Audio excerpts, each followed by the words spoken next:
Imagine you've just turned 25 and your time is up. Literally, a glowing green timer ignites on your arm, leaving you with only 1 year to live. Want to live longer? You have to pay. In this world, a cup of coffee costs 4 minutes, and a bus ride is an hour of your life. Here, time isn't just money, it's the only currency. If your balance hits zero, you drop dead right on the sidewalk. But what if the system is intentionally stealing seconds from the poor just so the rich can live forever?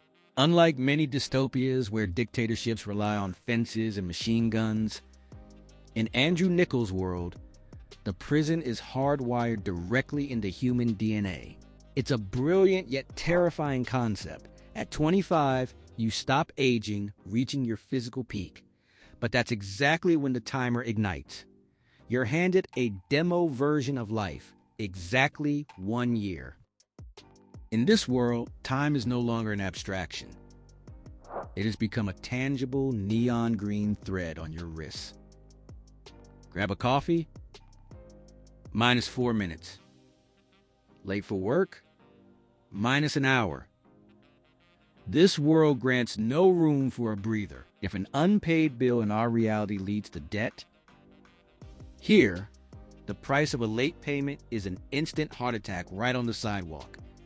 It is the ultimate form of capitalism, where a human being isn't just a workforce, they're a battery to be discarded the moment their charge hits zero. The world is divided into time zones, physically isolated from one another. Crossing between them costs a fortune, months or even years of life, making social mobility absolutely impossible for those at the bottom. The ghetto, time zone 12. Here, the cult of speed reigns supreme. In the ghetto, everyone runs. A slow stroll in this neighborhood isn't just an oddity, it's a sign that you're either insane or already dead. We meet our protagonist, Will Salas, who starts every single morning by checking his balance. In the ghetto, time crime is rampant. Minuteman gangs don't just rob you. They drain your life through physical contact, turning murder into a mere technical transaction. It is a harsh metaphor for today's impoverished neighborhoods, where the poor are forced to prey on one another just to survive until dawn. New Greenwich, the zone of the immortals, the polar opposite of the chaos below. Here, an eerie, almost graveyard-like silence reigns. People in New Greenwich move unnaturally slow. They have nowhere to rush. They have centuries and millennia to spare. But it is here that we see the dark side of immortality, emotional atrophy. When time is infinite, the value of a moment, the joy of a meeting, or the taste of food is reduced to zero. This is a world of the living dead locked away in their golden cage. The most powerful part of the film is its demonstration of how the system of suppression actually works. Just like in Snowpiercer, where the elite controlled the tail through violence, in time, it's done through inflation. Pay attention to this key moment. The second the workers start earning more, the prices for basic necessities, rent, food, transit, instantly skyrocket. This is a raw analysis of the modern credit system. The poor are never allowed to build a safety net, so they never stop running in their hamster wheel. The system thrives on artificial scarcity.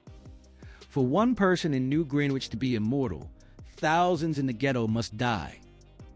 This isn't a glitch in the system, it's its primary function.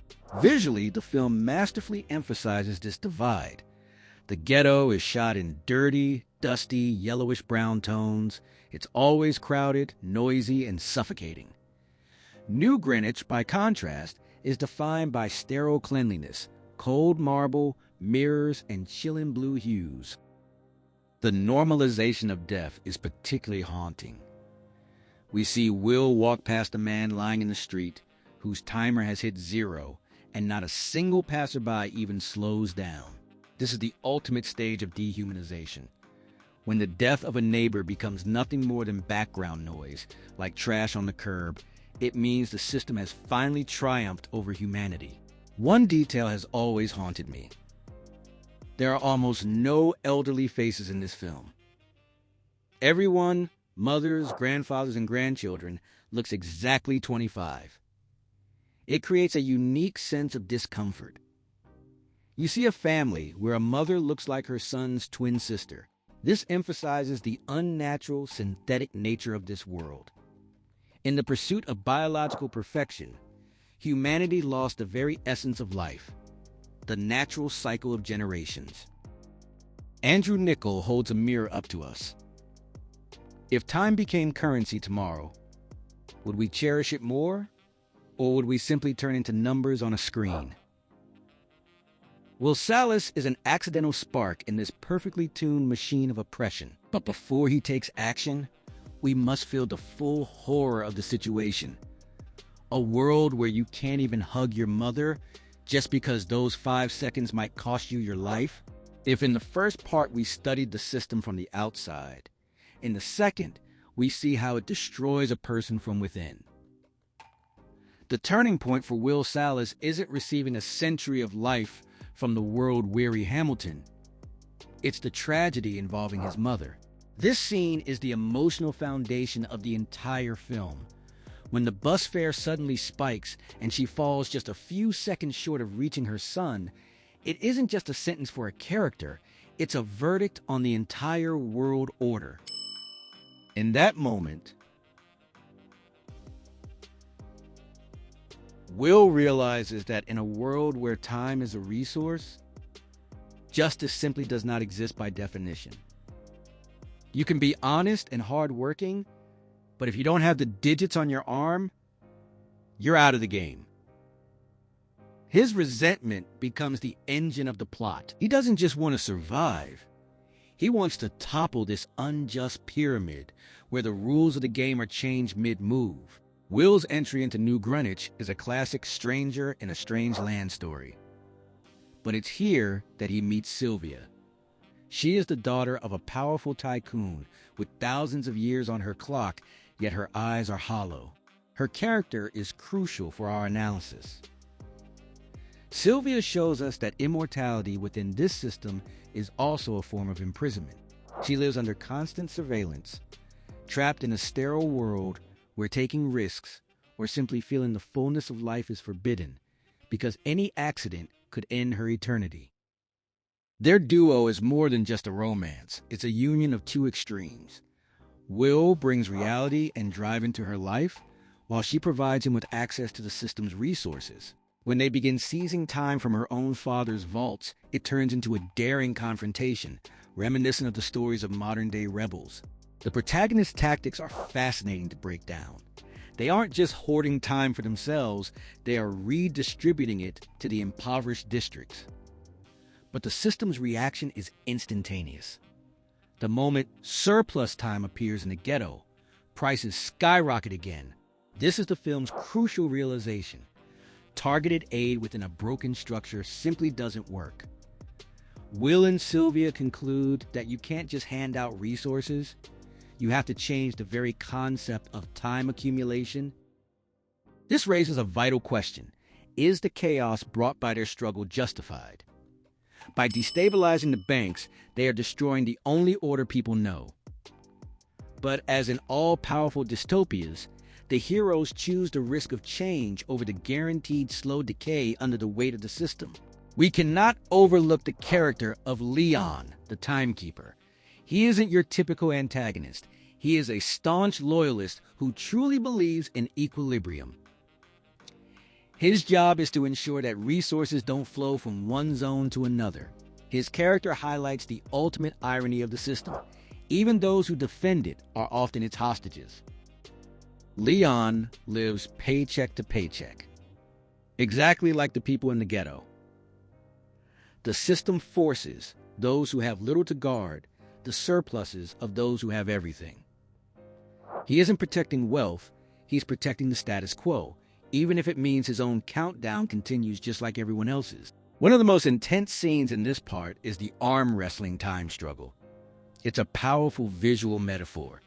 Two people locked in a literal grip while we watch the digits bleed from one to the other. This is a direct depiction of brutal, cutthroat competition. For one to gain a minute, another must lose it. There is no creation of value here, only the redistribution of scarcity. Will Salas's journey is a transformation from pure desperation to a calculated challenge against the system. He realizes that playing by the rules is futile when those rules were never written for you. We witness how a personal protest evolves into a massive social movement. He stops being a man running for his life and starts being the man who sets the world in motion. The film's climax isn't just another heist. It's an ideological collision between Will and Philippe Weiss, Sylvia's father. This is where In Time transforms into a true social parable. Weiss isn't your typical villain. He is a fanatic of balance. His reasoning is chillingly logical. Resources are finite, and if everyone were allowed to live forever, the planet would collapse from overpopulation within a week. While Wilfred justified his brutality with the sacred engine, Weiss justifies the death of millions with the stability of the system. He argues that the immortality of the few at the expense of the many isn't a whim, it's a mathematical necessity. But Will grasps the core truth. This entire system is built on the lie of artificial scarcity. There is actually enough time for everyone. It's just being hoarded in vaults to maintain fear and control. Special emphasis must be placed on how the system crushes the most vulnerable. We see that even in a world of eternal youth, exploitation hasn't vanished. It has simply shifted its form. The symbolism of children working for pennies, or rather minutes, to secure an eternity for the elite highlights the profound immorality of this order. The protagonists come to a radical realization. To truly win, it's not enough to seize power or steal a little time. You must dismantle the structure itself. You must make time free, thereby stripping it of its status as currency and destroying the very levers of control.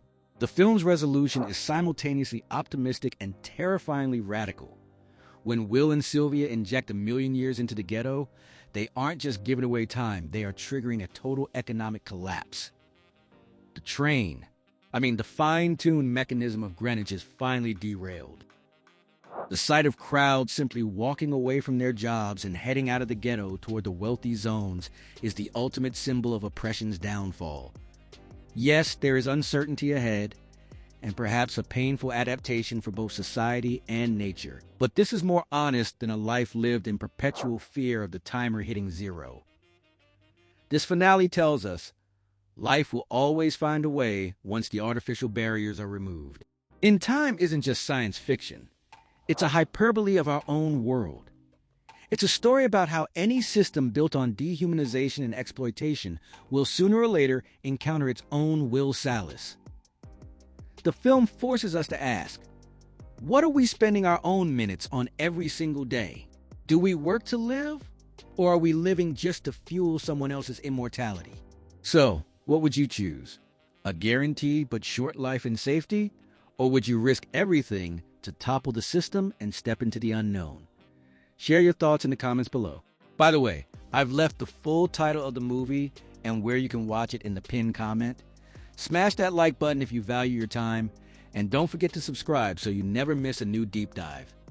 See you in the next one.